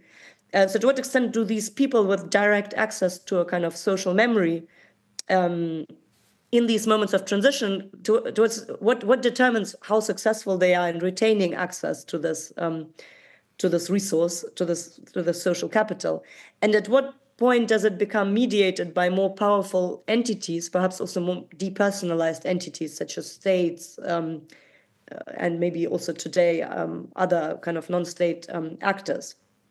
So my more specific questions would be for Saara. In the written version of the paper, I felt that the term influencer had more weight than in the paper we just heard. And I'm just wondering if you could expand a bit on this idea. To what extent insights from the present day uses of social media and the influencer as a kind of phenomenon, how does it help with working on Finnish nobility, but also on specific individual characters? So this interplay between the individual and the status group in this process. I'm thinking of work actually from the 1950s by Daniel Borstein on pseudo events, and recent work on influences that have shown that a lot of the dimensions include kind of the staging of a reality. But I guess part of the appeal of the aristocracy as a kind of status group is actually their access to some kind of real material culture, or the longevity of this material culture. So, yeah, what about the interplay between these different layers of authenticity, I guess, that exist between historical nobility and the modern influencer? My question to Silke Marburg actually has to do with forests specifically. So the paper suggested to me that this case study could be broadened into a really new way of studying environmentalism. Environmentalism is often presented as a kind of grassroots movement, very remote from kind of feudal histories. But to what extent is this memory of forests as a private domain, but also as a family, as a domain where the family represents itself and its dynastic power and establishes its relationship really with the community? What do you think are the perspectives of this insight into kind of modern concerns with political histories of environmentalism in the 20th century? How would we extend it backwards into the earlier periods? To Róbert, Szabó, my question relates to the concept of the Hungarianization of militarism as a foundation for collaboration with the Third Reich, and the contrast in this with this, what might be described as a kind of self-abolition of the liberal aristocratic habitus that might be associated with someone like Mihaly Károlyi. And I'm wondering, in this context, to what extent your paper constitutes an invitation to kind of rehabilitate a figure such as Károlyi, who was, I guess, dismissed even by Sigmund Freud and liberals kind of the Austro-Hungarian milieu, who had written, that he seemed to be one of the stupidest politicians that could have made it into the public. So it seems like a lot of liberals were actually quite dismissive of him as well. But to what extent is your typology, in a sense, of the left or left liberal spectrum, does it suggest a kind of rehabilitation of such a figure? And finally, to Kseniya, my question would be, to what extent can you sort of extend the story a bit into the post-Soviet history, and to what extent did the figure of Radzivil help find a kind of post-Soviet Belarusian identity as a kind of case of westernization? So her work, particularly with the Dominicans, in bringing Belarus kind of in tune with institutions of the West. To what extent is this something that's kind of theorized in contemporary post-Soviet Belarusian discourse? So I'll leave it at that, and I look forward to the discussion. Thank you very much, Dina. Now we are opening the main discussion. If you agree, I will let you answer or address the question at the end, because we are out of time. So we have one question online, and then we can take, I suppose, around 2 questions from the audience here. So, Ula. We've got one question online from Jan Wasiewicz. First is a thank you for your insightful papers, and he's got a question to Saara. he would like to ask about the figure of Jako Ilka, the famous leader of the war. At 16th century Finnish peasant revolt against Swedish rule. As far as I know, he was of noble origin. However, he joined the peasant movement. He would be an interesting example of the nobility of originally Finnish origin, who identified himself more with the people of his nation rather than with his social class. Am I right? What is your opinion on this person? Especially, I would like if the memory of Ilka is still a living memory among the Finns. That's the question, Okay. and we've got 2 more. If there is any question from audience, yes, please. Marta Kurkowska-Budzan.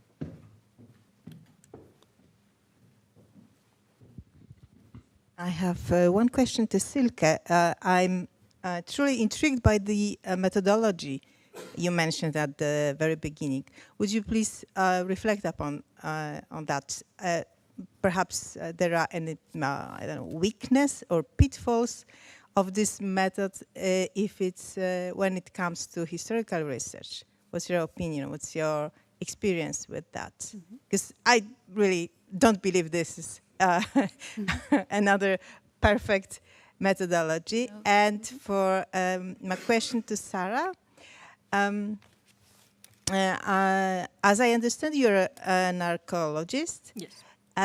Could you please tell us if there are, because I understand that there's no mood, there was no mood for researching deeply in the history of aristocrats or nobles in Finland. But anyway, is there any particular input of archaeology and excavations dedicated to the history of the nobility in Finland? Thank you.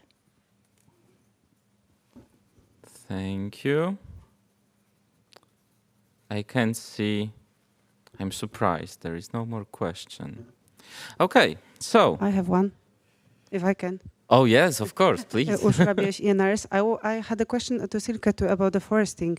Did they have, maybe it's a silly question, any ideology behind that, apart for, making money on the foresting?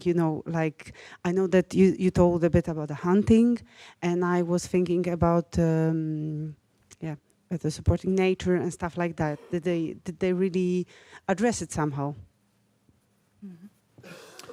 Okay, so I propose our panelists will address the question in the same order you presented your paper. So Silke, then Saara, then... Saara begins. It's fine. I'm sorry. Yeah. So Saara, Silke, Róbert, and Kseniya. Yeah. Sorry, I have to go if I can start with the answer. Okay, so Yeah, it's okay you don't. to me. Yeah, if you don't mind. Okay, Róbert. So please. Excuse me, this is just a little answer. I can say that I have not noticed any difference in the answers of the liberal thinkers, writers, and politicians. So they were uniformly talking about the issue of armament and condemning in the context of the Horthy era. If this is the answer for your question, this armament and disarmament question was very important for them. And when they write about this, for example, a legal aspect, they all time talk about that this will help the Horthy era, the Horthy army, and the army want to fight with other countries and want to get back the territories, then everything is help on this project. So this was the main goal, according to them. Okay, thank you. Saara? Yes, and thank you. I would like to first address the question about the influences. Yes, I was intent to speak more about the influence part of them, but I realized that we are running out of time, and and that's why I had to leave it out. So I want to address it as well now. So the Clementiofs also did have like opinion influencing. They, for example, themselves take part in the farming, revolutionary ideas in farming, like spraying how to make swamps as farming fields. They also actively promoted ideas and followed ideology. For example, in 1790 something, there was English expeditioners visiting Rovaniemi, and they wrote in their diaries that in Rovaniemi Vicary, where the Clementios probably also were present, they had very elevating discussions about ideological, the very modern ideas. And also the Clementios who stayed in Finland after the Finnish War actively participated in smallpox vaccinations and influencing the smallpox vaccination to be used. So I think that is quite influensive action as well. About Jaakko Ilkka, he's a very known figure in Finnish history. I must say that I did not study him very closely, and what I have understood is that he was member of wealthy farming class and not a member of nobility, and his family still exists, and they are very proud of their roots as a sturdy farming family. So, of course, if I'm not specialized in this area, so my knowledge might be somewhat lacking, but that is what I have understood. About the nobility as an archaeological subject at the moment, there has been some, for example, Korla Chapel has been subject of studies, and we are hoping to get funding to study more about the nobility in future. So it is ongoing process as well. But especially there are some studies from the southern Finland, but northern Finland is, northern and eastern Finland are traditionally areas that are described as empty of human activity. So or there is nothing necessarily interesting to be mentioned. So that's why it's kind of a long tradition. Did I answer to everything? I hope so. Thank you. It's sort of philosophical question. So, yeah, Silke, please. Yeah, thank you for the questions. First, to Dina's point, environmentalism, that could be very interesting because on the surface of the history of forestry, for instance, you find a narrative of moral claims of nobility. It is common that they claim as to have been the carers of the forest, and as well as to have been the carers of memory, what was noble memory, and that was mixed in a sense.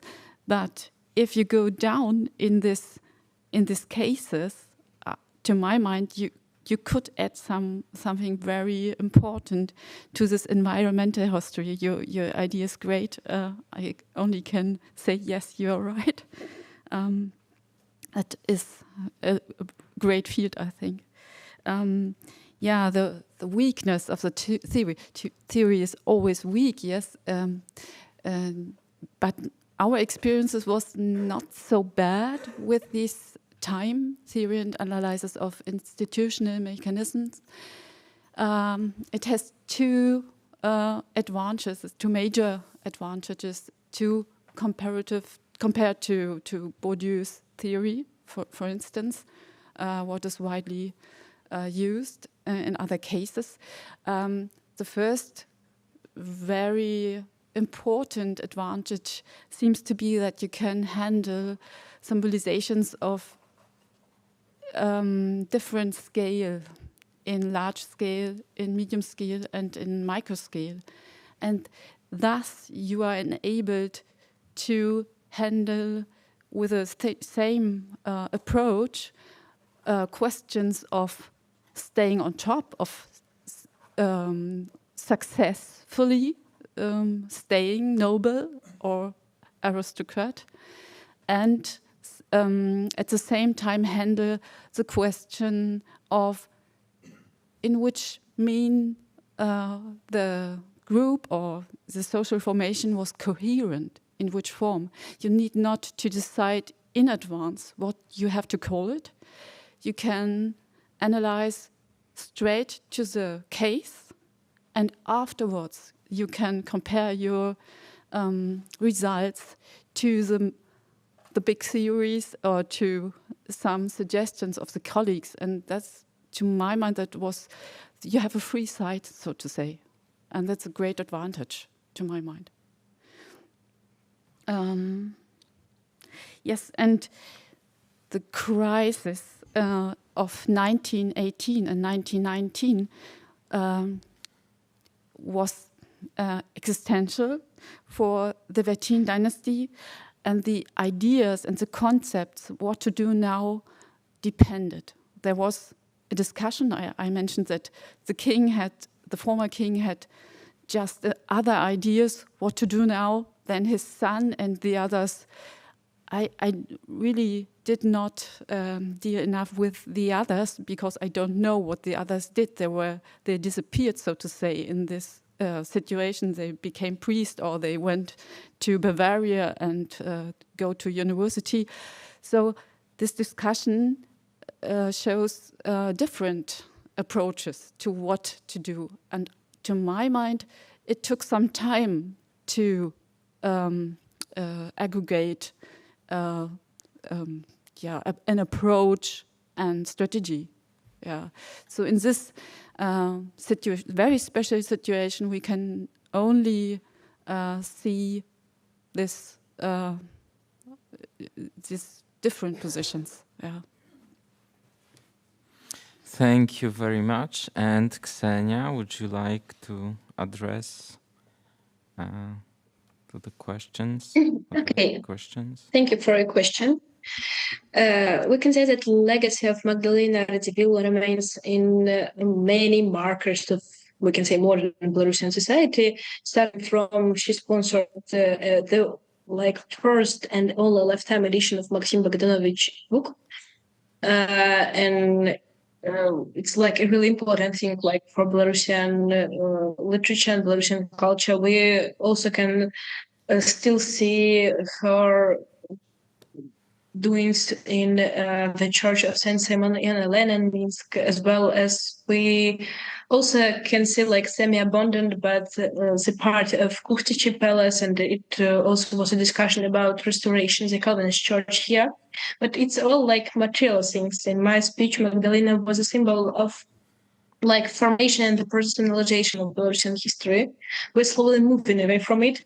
But as I said, it was created only some scientific steps, some scientific works about Magdalena, some publishing, like some more journalist articles. And it's true, but it's not a level of this person, and it's not a level we need to speak about this person. I think this is an important problem, maybe about culture and about sense in those now. Okay, thank you very much. If anyone want to add something to, if not, I would like to thank. Oh, okay, yes, please.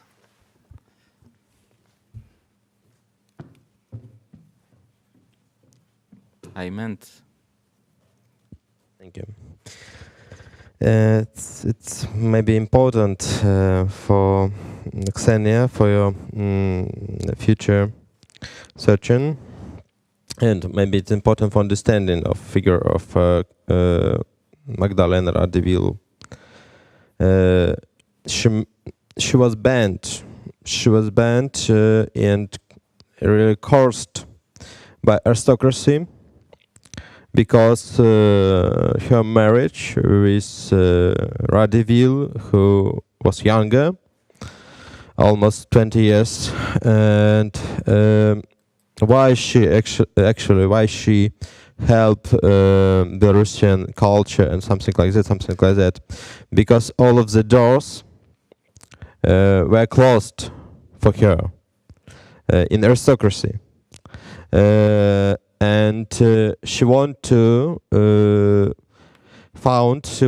construct society, cultural society, where she and where her husband will have a place. So it's a reason why she helped poets, why she participate in different cultural projects, and why she, I don't know, maybe Kseniya didn't speak about this or not, and why she helped and found a lot of Belarusian schools. Actually, it were maybe first Belarusian schools with Belarusian language education on the territory of Belarus. So it's a reason why she chose this way, because of all of the doors on aristocracy palaces were closed for her. So she decided to construct new society.